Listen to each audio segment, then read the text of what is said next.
Welcome to Red Stars Report, a podcast dedicated to bringing you the latest news and commentary on all things Chicago Stars FC, or whatever they're calling themselves these days, as their official releases still say Red Stars on them. So I'm confused.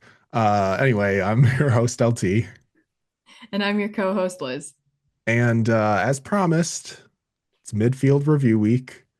We skipped down on it last week to talk about Alyssa Nair's international retirement, which was probably a nicer, more joyful, no negatives to talk about last week. A nice little break from the ups and downs of reviewing this squad. But before we review the 2024 midfield, the club announced last week the signing of Maitani Lopez as a midfielder in free agency.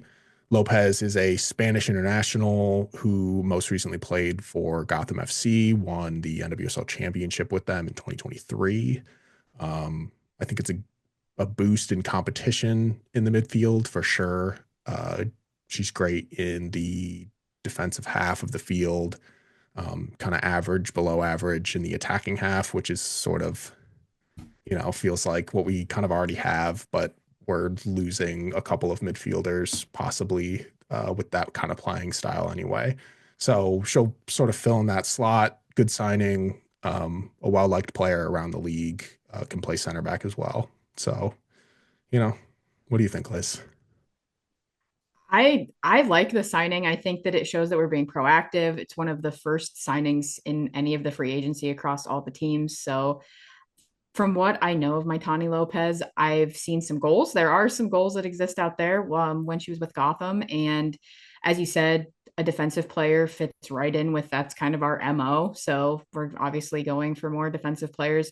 Yes, it'd be nice to get some more offensive minded players. But Well, if this is the style we're going to play, then we're like, that's fine. I'll be curious to see where she fits in more than anything, like where we will play her alongside a player like Julia Grosso and B Franklin and whoever else is out there. Like I'm curious to see what the mix is of who is going to be playing. But as you said, well liked player. Gotham was really upset when that signing happened. A lot of the Gotham fans, because just a overall well liked player. As you mentioned, she's from Spain, so she brings that kind of technical ability as well that most Spaniards have, and so I'm really excited about that. And you get a new flag. yes, it's already been ordered. It, it's on the way. It didn't make it in time for this episode, but it's on the way. She signed a 2-year deal, so I have plenty of time to get that flag. Um, yeah, I like the signing. Obviously, okay, we're gonna talk about the midfield and how they performed in 2024. Um, the midfield that we started with in this beginning of the season is not the midfield that we ended with, player wise at least. Clearly, it was a spot that the club tried to improve mid-season with the signing of Julia Grosso, and it's just an ever like ongoing, like they need to solve some things in the midfield. So signing another midfielder is a very obvious choice. We talked about during our forwards review that there's plenty of forwards on this team, so we expected that a lot of the empty roster spots this coming off season would be filled by midfielders and defenders because we have so few defenders coming back as well. Maitani, of course, a player that can play both midfield and uh, in defense. So if a player like Sam Staub isn't recovered fully from her injury at the beginning of the season, she could even slot in at center back if need be. So good signing. I like that. Even though she was playing domestically, it's cool to sign international players. I think that always gets people pretty excited. They just, players outside of this country just have a little bit different styles of play that people don't see very often. Gotham was a team that a lot of people watched this season. She was kind of in and out of their lineup, but she helped them win that championship. And I think that is really important for the fact that um, something that we talked about in the beginning of this season was bringing in players who have won it, players that have been there. For such a young group that this is, it's important to get more players with experience and especially with championship experience. And I believe that she also played with Ludmila previously. So there's going to be connection there as well. So that'll be nice, a familiar face for both of them since they're both kind of new-ish to the team. And so yeah, I'm excited to see where she plays, having her so that Kuika might not, if Sam Staub is not ready to go at the beginning of the season, not having to move Kuika to the center back position would be fantastic, or Carey for that matter. I think that that would make the most sense. Having a more versatile player like that would be really great. And based on her stats, it looks like she played a lot of center back for Gotham, but she has played a lot of defensive midfielder as well. And she's very good at breaking up play from teams, and so that's going to be, she's kind of a disruptor from what I saw, and so we kind of need that. That'll be because Julia Grosso to me is not that player. She's more of a connector and a progressor down the field. So to have kind of a player that is more of a disruptor of breaking up play will be really really helpful. So I do like the signing. I think that she brings something different to the table for our midfield, and anything to bolster the midfield is great because we have struggled with that ever since we had the mass exodus several years ago. Why'd you bring that up? Because Don't, it's true. this is not a time where I want to start thinking about Danny and Vanessa. Although Danny Hey, is a free agent. do you know who's a free agent? It's Danny. Danny Colaprico.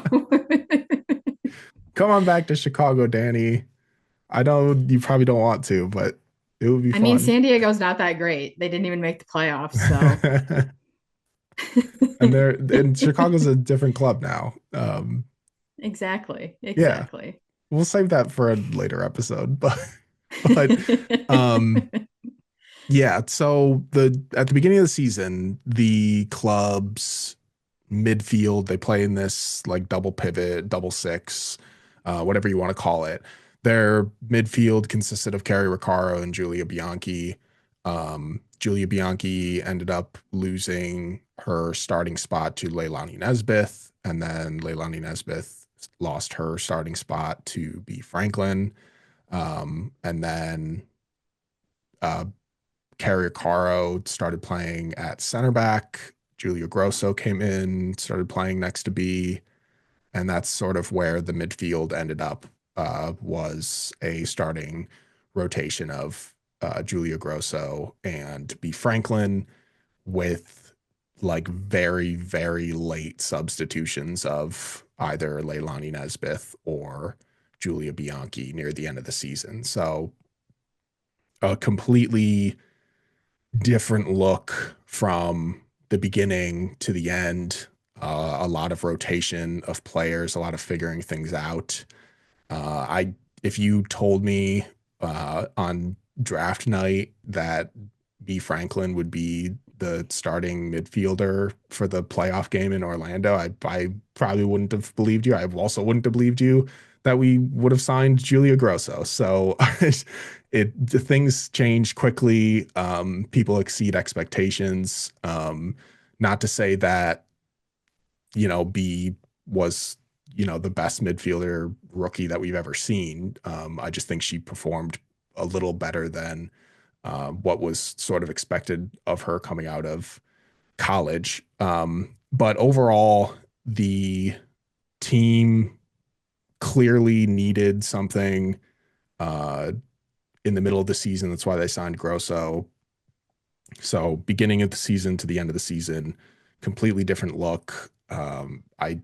I'm sure it'll probably look different again next season. I'm not quite sure what it's going to look like. We'd have to figure out or see what happens in the signings and everything like that. But I don't know what really needs to change about this midfield other than they just need to have better connections, better like the defensive play is all right. Um, they only had 3 goals and 2 assists amongst all of them all season. So not even close to what you'd hope in the attack from them. And it's like, I don't know, it was a struggle to watch all season with them. So something needs to change. Yeah, I it's really hard to predict because I don't know if we're going to change formations and where we're going to play certain players as well. And but what I would like to see personally is more, as you said, connections from between the lines, like the defensive line with the midfielders and then the forwards with the midfield. But what I would like to see from the midfield players themselves is them to be more willing to take on players in the midfield and dribble around instead of just immediately looking to pass, whether it's a pass back, pass elsewhere to one of your midfielders, or just launch the ball forward. I want to see more ability, technical ability to progress the ball down the field individually and as a unit. And I think that if we can get to that like ability, it's going to open up so many avenues. And I know that Julia Grosso is capable of that. And I want to see it. And I feel like she came in like after the Olympics and I didn't see what I was expecting, but I think that there is something to say about building into the NWSL. It's a totally different league. A lot of players have talked about how physical it is and just learning an entirely different style of play, all the challenges that you're going like there was a lot going on with Julia Grosso's life, with what happened with the Canadian national team at the time. Like there's a lot happening. And so I am going to just wash that second half of the season essentially. And I'm hoping that this off season that she can learn to connect and gel with the players in Chicago and build relationships and really become that connective like person that we need because that's why they signed her. They signed her to be the connector and it just wasn't happening. And somehow B was trying to be that person at times this season. And that's not her game, but she was trying. And the amount of experience that she got is so good. That's what you want in a rebuild season. We got rookies so much experience, and she got to play significant minutes in a significant amount of games and learned so much. Now, I don't know if she'll be starting next season, but she will be a solid piece off the bench, if not, because she has gained all of that experience from this last season. And I like what she brings to the table. I just don't think that she's the connector. I think that we need to figure out how to facilitate Grosso being that player in the midfield. And it just needs to, a whole new schema needs to be drawn up. So that's what I'm hoping for. Yeah, when it comes to Julia Grosso, like I said, the club obviously saw issues in the midfield and went, we need to go get someone who's going to change the game. Um, they went and signed Julia Grosso, who internationally is a game changer. She's well known for her passing ability, her technical skills. I think she ended the season on like 90% passing accuracy. It was like 95 short, 90 mid, like medium passes. And then I think it was like 77, somewhere around there for long passes. So it's like, she can do it.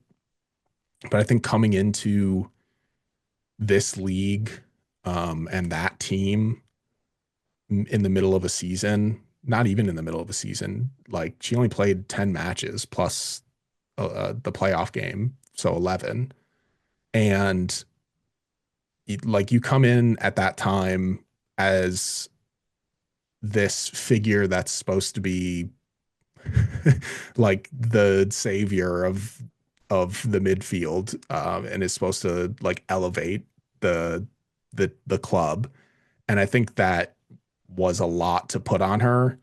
Um, I think we said it when we signed her that we weren't going to sit there and say like the club is now going to win a championship just because they signed one player. Like she was never going to be that. I just expected just a touch more, um, like just more goal creation, um, just some like more moving forward, uh, more progressive passes, like more connection with the forwards. Like you've mentioned before, more being aggressive and in calling for the ball so she could be that figure in the middle that sets up plays. And I think it's the team really wasn't playing to her style, because this team was very long pass heavy, like or down the sides of the field heavy. Like that's their style. Like moving it up the middle isn't really what they were doing a lot this season, because early on they tried that and it didn't go well, so they kind of moved away from it. Um, and then, like you said, B sort of became that figure who would come and call for the ball and try to be that connector, but she just doesn't have like that same technical ability to get around the defender or the midfielder that's on her back to turn and make a play. She's a rookie. She'll get there eventually. She has a lot of potential. But when it comes to Julia Grosso, I think she's the player that I would like to see the most improvement out of, from this season to next season, a full off season, a full preseason under her belt with these players and this coaching staff, could benefit her immensely. I think changing formations would probably be for the best with this team, because she doesn't belong on that forward line like they tried her at the very beginning. And I don't think she belongs in this double pivot six. She's absolutely like a center midfield, like an eight, um, that connector in the middle. And we just don't have that on this club. And maybe the club needs to go to that three midfield, um, formation so you can have a player like her in the middle and then a good defender behind, or a good defensive midfielder behind her and a good attacking midfielder in front of her to make that full connection. And who did we sign? We A signed a defensive good defensive midfielder. midfielder. We So did. I don't know.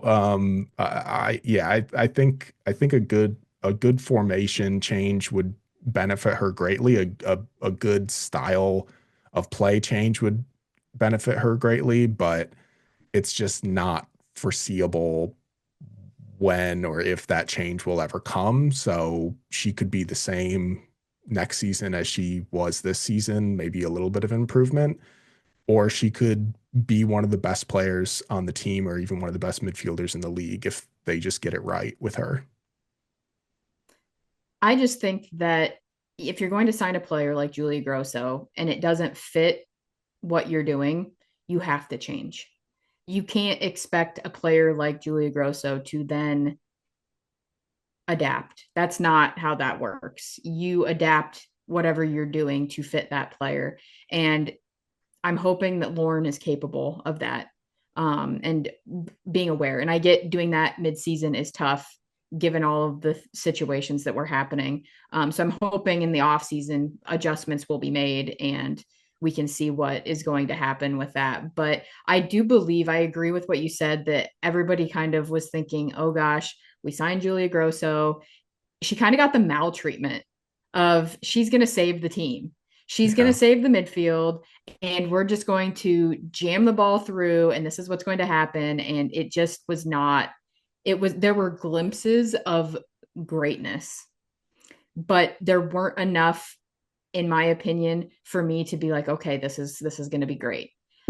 I want to see more. I want, as you said, more of her actively seeking the ball out. And I do know that other teams were purposely marking her, Yeah. to force the ball elsewhere. I understand that side of it too, but you can do things to make yourself available. And I just want to see a little bit more of that rather than just being like, okay, well, B's open, then get the ball to B, because Yeah. that was not working. Because that's not B's skill set. She's tall, she's physical, she's there to be kind of that disruptive player in the midfield. And that's not her game, but she tried. And as you said, rookie like did her best to do what she could, and got a lot of experience.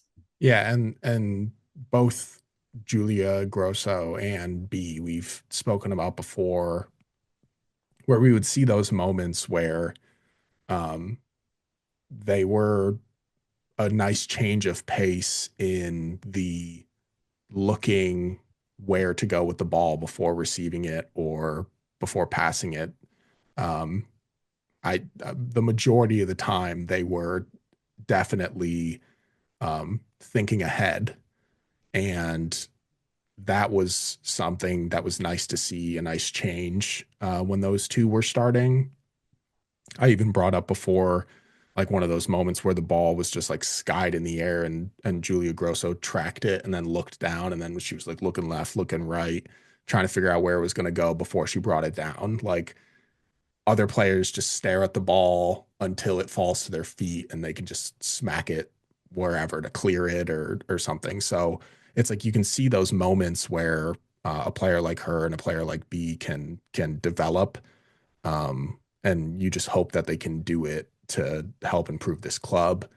If more midfielders are signed, I'd imagine that midfield right now is sort of open competition. Maybe just sort of based on how good of the contract Julia Grosso has. Like obviously no one's safe from their spot, but she's not like playing terribly to lose her spot. But I would imagine that it's a relatively open um, uh, game for those players to compete for those spots moving forward, especially players who come in from free agency or trades. But when it comes to B, um, when we drafted her, I well, obviously I was excited to have a tall midfielder. Height FC, shout out Grant. Height FC. Um, I think you like in this era of the NWSL, you need to have a tall target in the midfield, someone with strength, someone who can who has the mindset of I'm gonna get the ball no matter where it is, no matter who has it, and to have that kind of target, whether it be on goal kicks, free kicks, corners, you just need that kind of player out there. You'd hope that she would make a great jump from her rookie year to her sophomore year. And I hope she makes that jump because I can see the potential in her. Um, the moments in attack that she had, like her goal was great. Um, she just, her defense needs just like a touch of work. The, um, her like her positioning is okay. Her ability to like hold on to the ball when more than one defender on her is not fantastic. I just it like you can see the spots that she needs to improve, and like I said, she's a rookie. It's not like I expected her to come in here and start, and then she did. So it's a nice story to see a rookie that wasn't drafted very high. Similarly to when we talk about the defenders, when we talk about Hannah Anderson, to just really get, and like we talked about a couple weeks ago with Jamise, just to get so much playing time and so much experience on an NWSL squad to even make it to the playoffs and get to experience that in your rookie season. It's so huge for a player like B. And whether she's starting or whether she comes off the bench next season, um, at least they, you know, kept her around on another year for her deal. So she could have very easily been left off of the squad, but they wanted to keep her around. So here she is. Yeah, I think she's got quite a bit of potential. Again, height is always crucial. That's every time we sign somebody, I'm immediately looking to see how tall they are because we are not a tall team in certain areas, and the midfield was one of them. And so signing B was huge, just because she's tall. And that's the thing. Just height in itself can be such a game changer. Just in that, if that's the only thing that you're bringing to the table, it's still a big thing because you can't teach height. Like it's just a thing. And so the other thing, and we've talked about this, is that what I have watching her throughout the season and the progress that she made with her willingness to hold the ball and not immediately hot potato it to somebody else and try to be more thoughtful with her passes. Yes, were there turnovers? Yes, were there mistakes? Absolutely. But taking that time to try to think about where you're going with the ball and trying to make the right play instead of the easy play is so important as a rookie to try to be learning that. And again, it's all such positive experience. Yes, it didn't work out all the time, but if I can watch and see where you're trying to go with it, and I understand that you're understanding, like I can see where you're what you're trying to do, that's progress to me. And I know a lot of people get frustrated with it. I know our midfield is insanely frustrating at times, but when I can see a rookie going from just hot potatoing the ball off of their foot to it doesn't even matter if it's a person, I'm just getting rid of it. And that was sometimes what happened in the beginning with her and other players like Nesbeth. It was just, I'm getting rid of it because I don't want to be responsible for it anymore. To see B go from that to maybe holding it a second longer to try and make the better play, it's progress. It's good progress. Yeah, the spot that she occupied was one that was left open by both Julia Bianchi and Leilani Nesbith, who were kind of having this battle at the beginning of the season. But the spot that was sort of hers to lose was Kara Recaro, who has been there for the last few seasons now. Um, that defensive midfielder spot has sort of been a lock for her. She's been a very solid figure back there through this transition years, I guess you could call them. She's been a great leader to a lot of the young players. She was sort of like the unofficial co-captain last year. Um, and the thing about Carrie was that stood out to me the most this season and previous season is just her longevity, like her ability to just stay healthy.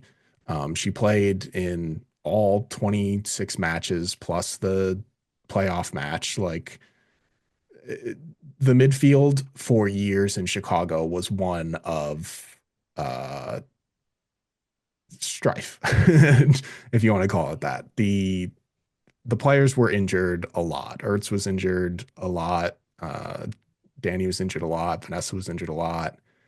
It's just sort of what we've dealt with for years. And to have Carrie there for a few years, just always there, always willing to do the work, always willing to just get the job done.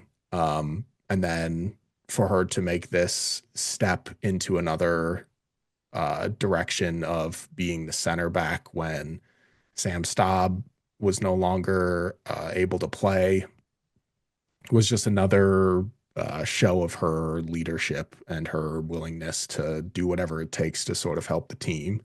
Is she the greatest midfielder in the world? No. Is she the greatest center back in the world? No. But you want someone like her on your team because of the little things that she does, and especially defensively. Defensively, um, there's no one smarter in that midfield than Carrie Recaro.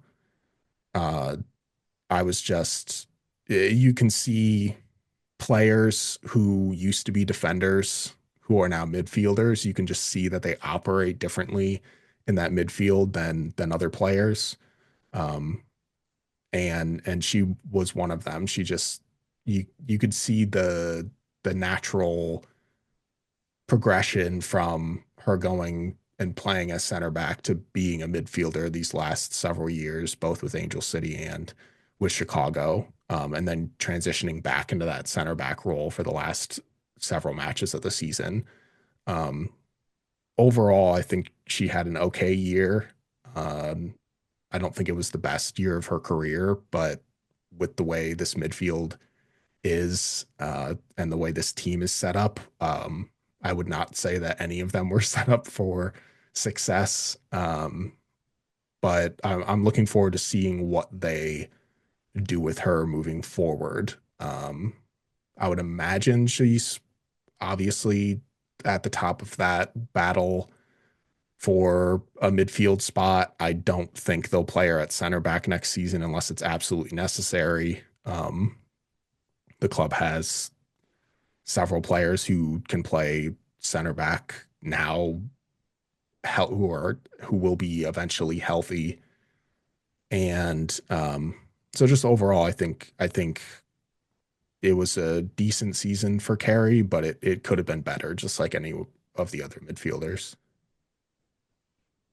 Yeah, I think signing Carrie back when we did was like not a big signing, but is a big signing when you look back on it for what she has brought to the team. Leadership, veteran player, willing to do whatever's needed from the team, smart, might not be the most talented skill wise, but will give it her all, whatever you're asking of her.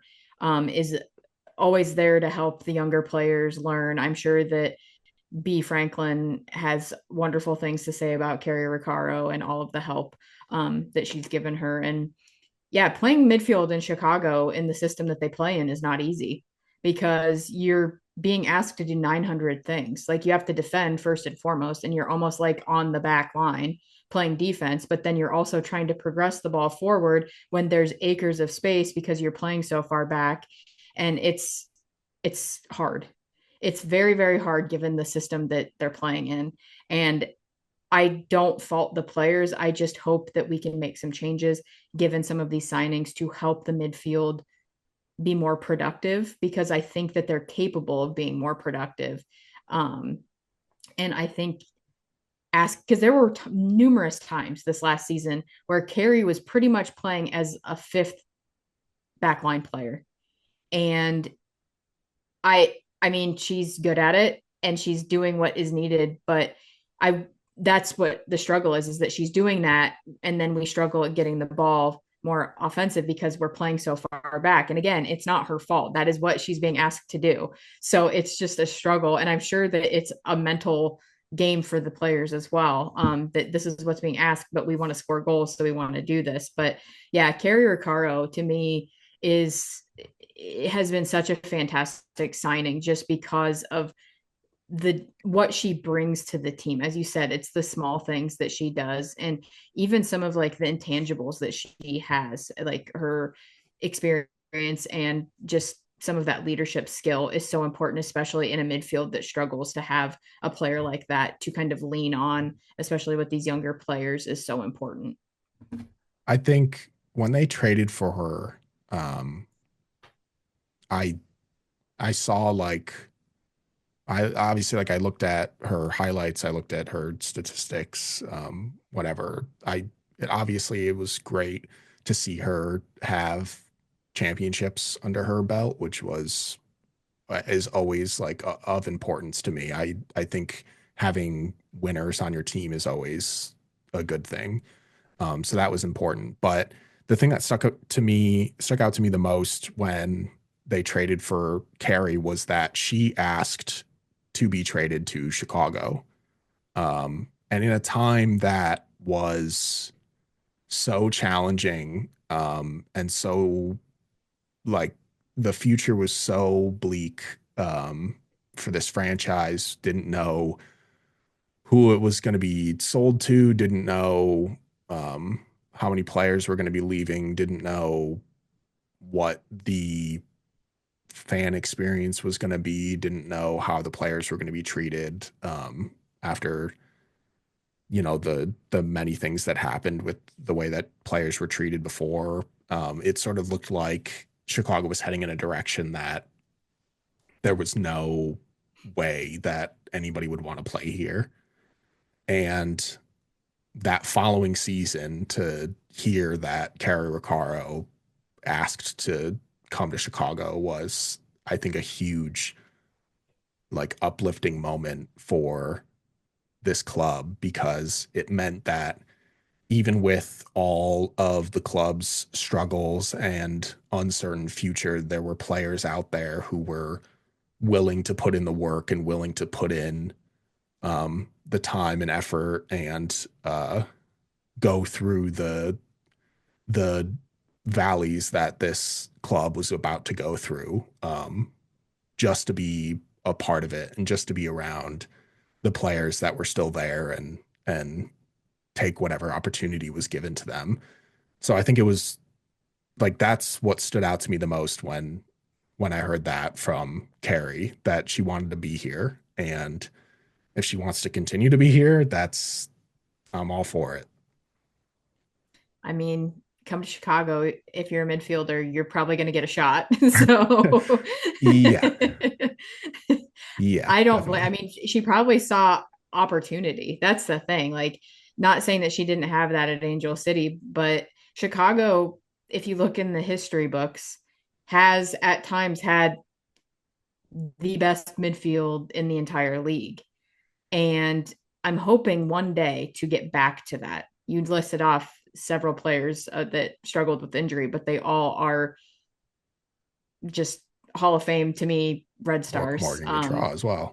I have to Yes, bring I her was up. about to actually say Yeah, her name. And so yeah, that's another one. Like that's like you got the butcher. I mean that's what she was known for. And congratulations to her on winning an NWSL championship. She now got yeah. that to her name. So that's the thing. Like they're I feel like defense and midfield play is something that the Red Stars have always been known for. And I'm hoping that Carrie wants to help build that back. And I think that some of these young players that we have, we can do that. I don't know if it will be like it has been in the past, how they played, but I think the pieces are there. There's talent there. It's just finding the formation and scheme to get them all in the proper position and not everybody play a block, mid block ish, low block at times, and actually try to progress the ball down the field to our talent up top. And it's going to be so much better. I need it to happen, and but it's very good to hear players like Carrie wanting to come to Chicago because for so long everybody wanted out of here for good reason. I'm not trying to blame them either when I say that. Like they had very good reasons why they wanted out of here. But now to become a desirable place again, it's great. Yeah, I mean, think about last off season, um, to know that Sam Staub wanted to come here. She wasn't just, thrown to Chicago. Um, and Natalia Kuika wanting to sign here. Then you have international talent like Julia Grosso wanting to come here, Ludmila wanting to come here. It's like, well, we didn't think we'd see the day. And it started with No. Carrie. Um, so I think that that was so important to me. Now, Carrie's partner those last, 2 years on to her side was Julia Bianchi. Julia Bianchi is currently a free agent, um, probably not expected to come back to Chicago. Julia was one of my favorite players. I would never say that she was the greatest midfielder that this club has ever seen. But she certainly had moments of um, like she would shine with the amount of talent that she has. Getting call ups to the Brazilian national team always stick out to me because that's such a hard squad to get into, and it sort of seemed like she had a an okay start to the season. Offensively, especially, she was doing incredibly well. Uh, I won't forget her goal against um, Seattle in one of those first matches of the season. That was a really amazing moment to experience live. And it's just it didn't work out for her this season. The plan was it didn't include her.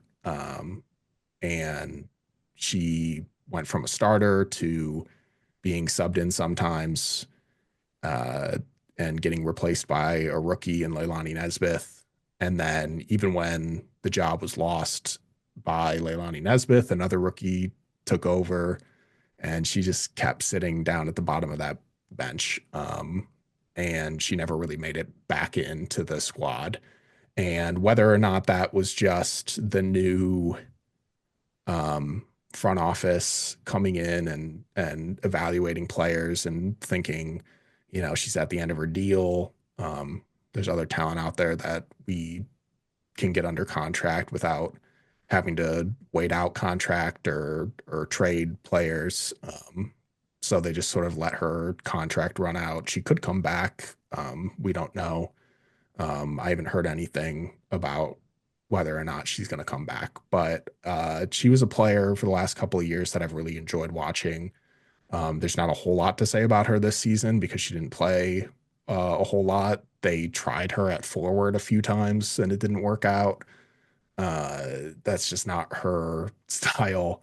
The national team tried her at outside back a few times, also not really her place to be.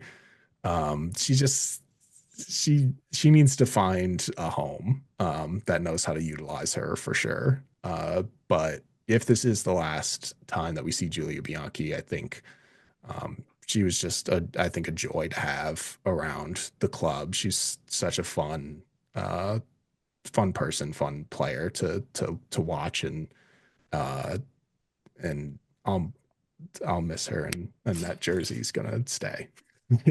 Right. I know. I was looking at it when you started talking about her. She's also one of my favorite players. I remember talking about like the importance of signings when we were talking about Carrie. When we signed Julia, I was unaware of really who she was all that much. Yeah. But to know that we were signing a Brazilian was a huge deal because the like everybody in the league pretty much has signed somebody from Brazil. And I'm like, okay, here we go.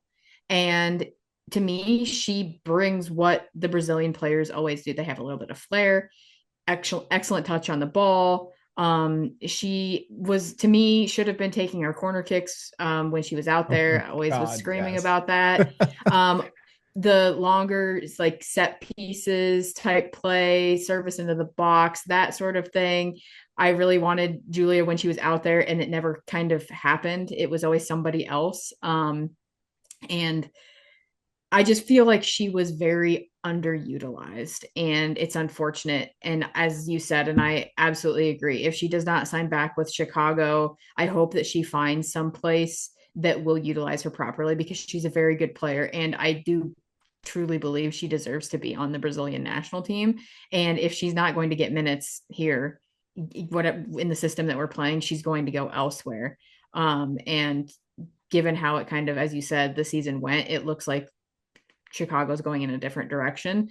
And so that's unfortunate because I really liked her abilities and I just don't think that we utilized them properly. Another player that probably really could have benefited from playing in like a three player midfield, as sort of a player that sits in the middle, uh, in the center of the field and is connected by other midfielders. Defense not really her strong suit, holding up play, not really her strong suit. So being a holding midfielder, not really the position for her. So just she was never gonna fully fit into this system. She definitely had matches where she looked like the better of the two between her and Carrie, especially last year. And I just I like remember just like thinking back, like you said about the kicking the corner kicks and stuff, like the fact that she was out there and they just sort of gave that back to Mal, and then it ended up being Julia Grosso, and then they started doing these short corners and stuff. It's like, it's like go watch her Olympico against the Mexican national team in that friendly and tell me that she should not be kicking corner kicks. She had 4 or 5 assists off of set pieces last season. Like, you can't have a player like that on your team and then just be like, yeah, we're gonna bench you. um, Especially like getting benched right off the bat for Leilani, who um, started off the season, was a, a really high draft pick by Chicago. Started off the season on the bench because she was dealing with a nagging injury, and then um, her starting is really what sort of pushed Julia to the bench. And then Leilani didn't perform any better than Julia was, if not even lower than Julia was. So that's why both of them were replaced in the end. It's like I didn't understand that move. I know that you want to get your quote unquote like top talent, top draft pick in there to sort of prove something to say like, this is why we drafted them so high, but it didn't work out this season. I don't know what the future is for Leilani Nesbith. Perhaps her um, nagging injury was continuing to nag her throughout the season. I don't know if she was ever fully healthy. Uh, she's got a good head on her shoulders. She's a great interview. She's she's a player that you can see like mentally she can handle the NWSL. Um, but in her current form, whatever it was this season, uh, losing her starting spot to B, I thought was the obvious choice in the end. Yeah, I think you kind of hit it right there with the you got to get you sign your rookie to a 3-year deal and you got to put him out there and see what you're going to get. And I there were times where I saw good things and there were times where just Leilani looked completely lost. And I kind of felt bad because when you're playing that system in the midfield, you're asking a lot of your midfielders. And as I mentioned earlier, and it's again, it could be an injury.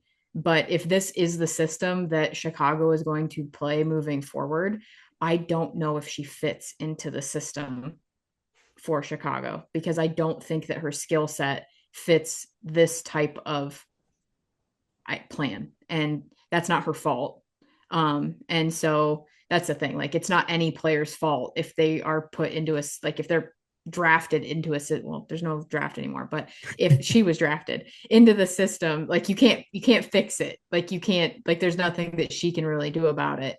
You can try to change your game, but like if that doesn't fit your skills, I had very high expectations for her, I will say, and they were not met. And maybe that's my fault for having super high expectations for her. But she was a very highly touted draft pick.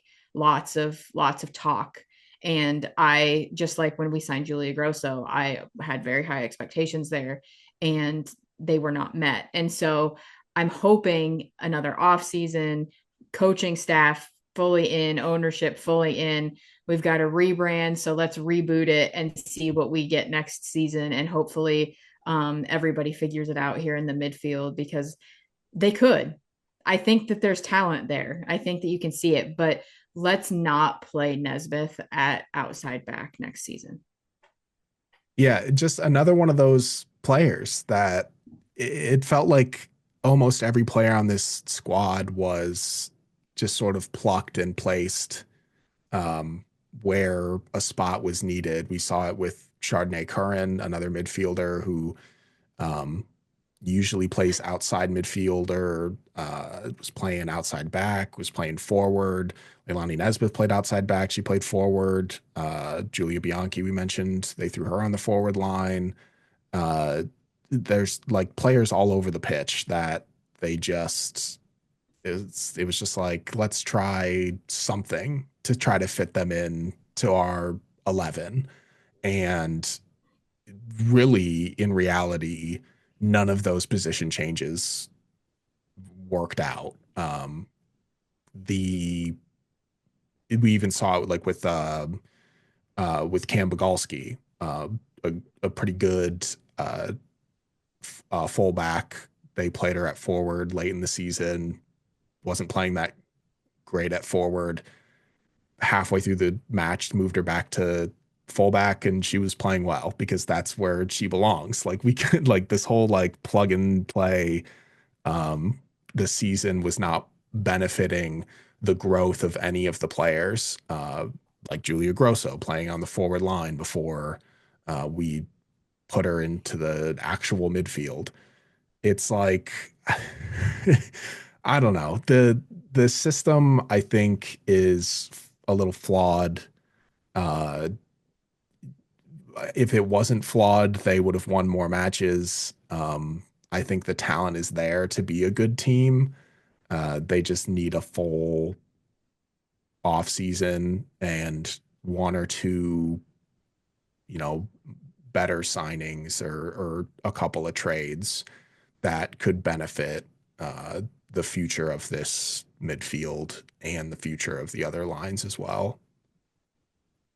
Yeah, I think it's all just knowing your personnel and adjusting to that rather than I'm going to make my people adjust to the system that I am putting in place. And that feels like when you're shoving players like Julia Grosso onto the front line or Cam Bagalski to the front line or Chardonnay Curran everywhere. I'm shocked that he didn't put her in goal at one point. So it's just one of those things where it's like you gotta kind of you gotta you gotta be adapt like players have to be able to adapt, but if it doesn't fit their skill set, they're going to struggle. And so you're just setting them up for failure. And I feel like at times, Nesbitt specifically got put into positions that she was getting set up to fail. And it's just unfortunate because she was already struggling. She's a rookie. She's trying to learn the league. As you said, smart player. But when you're putting somebody that is not an outside back is an outside like you're setting rookie up to fail, which is not going to help them with their confidence. And I felt when that game occurred, I felt really bad because that's not what she's good at. Like that's not her thing. And it's like, well, we signed her to a 3-year deal, so I'm just going to put her out there because I need to, and this is the open spot is kind of what it felt like, and it didn't feel fair to her. Yeah, I agree. I think, yeah, overall, there was just some, and Lauren has owned up to those decisions throughout the season. Um, and he's said in losses that he needs to get better. His tactics need to get better. The coaching staff in general needs to just get better at adjusting to matches. Uh, so it's not like they don't know that there are struggles. So hopefully they can collectively just come together and have a good off season and move forward with the competition that I believe is going to be happening on this line next season. I don't know who the starters are going to be, but it's certainly going to be a competition for that spot. And just because you see two or three people starting in the midfield that first match does not mean that they'll start there the second match. So it's that competition goes throughout the whole season. So we'll see what happens. And overall, I hope the midfield is prepared to exceed or at least meet the expectations that people put on them next season. The bar is low for me, so please do that. The bar is But low. I'm hoping with the free agency open now, I'm kind of excited to see what is going to happen. And somebody I read somewhere, and I don't remember where, but somebody brought it up, and I'm curious your thoughts on this. There's no draft, Yeah. but would you like to see something like the NFL does a combine for players? Would you like to see something like that for players that are going to come out of college in the NWSL without there being a draft per se, but something that they could attend, that they could show off their skills, where you could find some of these diamond in the rough players, maybe? So there was something like that last season. I know Orlando and a couple other teams down in Florida just gathered a bunch of undrafted players or players that were coming out of college to just sort of have this combine sort of thing to get a look, and that's where Orlando ended up getting one of their goalkeepers from, and it's like something that like the entire league could get behind. Now that there's no draft, I think it would be maybe a little bit of a struggle because teams kind of want to have their own scouting and keep players that they know are out there a little secret. Sign And them on the spot as soon as they run their 40-yard dash or whatever they're doing. yeah, exactly. There's no barrier of the draft to have this sort of like we like this player, we're talking to them, hopefully we get them. It would end up being just whoever comes up with the biggest offer that day can sign that player. So it would be interesting for sure. I doubt it would end up being league organized. I think it'll always sort of be up to the clubs whether or not they want to hold those kind of tryouts. But I think it would be interesting, especially if it was sort of public knowledge as to who was showing up to those combine like situations. I agree because we don't know, like you know, if it's a senior, if they're going to be available. Right. But some of these other players you don't know. Like now that there's no draft, nobody has to declare. So we have Yeah. no idea who actually, and I feel like when the draft existed, didn't they have like they could wait until like a week before to declare something like It was crazy something pretty short period of close. time. Yeah. And so I feel like not knowing now is going to be there's going to be a lot of surprise signings, I feel like, because we're not like they're just going to sign people and you're going to be like, oh, that was a sophomore, okay, I guess they were available, Yeah. so it's going to be interesting. Yeah. You're going to see like a freshman who probably didn't even have like the greatest statistical year that you can think of, just sign with an NWSL club, and you'll be like, oh, well, okay then. I guess they didn't want to be in college anymore. Now they're in the NWSL. Good for them. Although we've seen so much of that with the teenagers that keep getting signed in the NWSL anyway. So I guess it really wouldn't be too much of a shock for a player to just go to 1 to 2 years of college and then surprise uh, end up in the NWSL. A player like Mal went to college for like a week or For two, like, yeah, and then left and signed professionally. So once a it's Bruin always a Bruin, right? yeah. So yeah, this era of the league is going to be quite interesting for signings, and when it comes to our midfield, I hope we keep making more of them.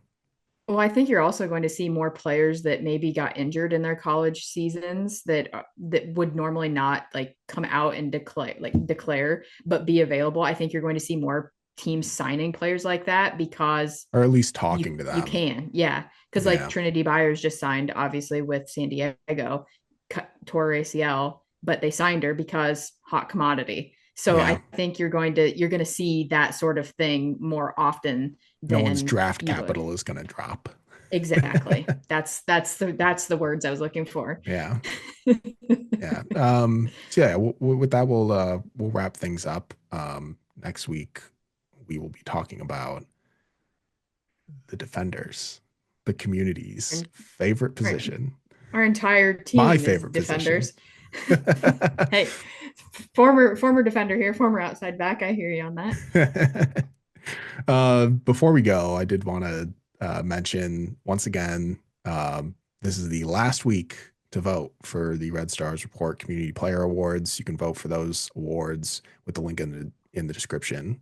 You can also find the link on our social media channels and in our Discord. It's pretty interesting, the results. The club's been releasing their results. I'll make the results known to the public next week or the following week sometime. Uh, it's going to be fun. I enjoy Don't these forget to results. fill in the blanks. Don't just click just Yeah, fill in the there's blanks. multiple choice and there's two write in your own uh, sections. So don't forget that. Fill out everything because there's Yes. been some people that haven't filled out everything. Make sure that you are subscribed to our channels across all the podcast platforms and YouTube. If you're watching on YouTube right now, thank you very much. First of all, but make sure that you leave a like, and that really does help Thumbs up. more people find us who are Red Stars fans. It's important that our community keeps growing here. Follow us on social media at Red Stars Report to keep up with the latest news between the episodes. We're now on Blue Sky, still working out the details of that full, but the account is made, so go follow it. If you're leaving Twitter, we'll be over there. You'll still find our content on Instagram as well. Don't forget to join our Discord. Amazing community. Never say anything other than praise for them. They're so fun. I love that community. It's one of the greatest things that we've created here. Like I said, next week we'll be breaking down our defenders. Very excited about that. I love our defenders. We'll see you next week for another Red Stars Report.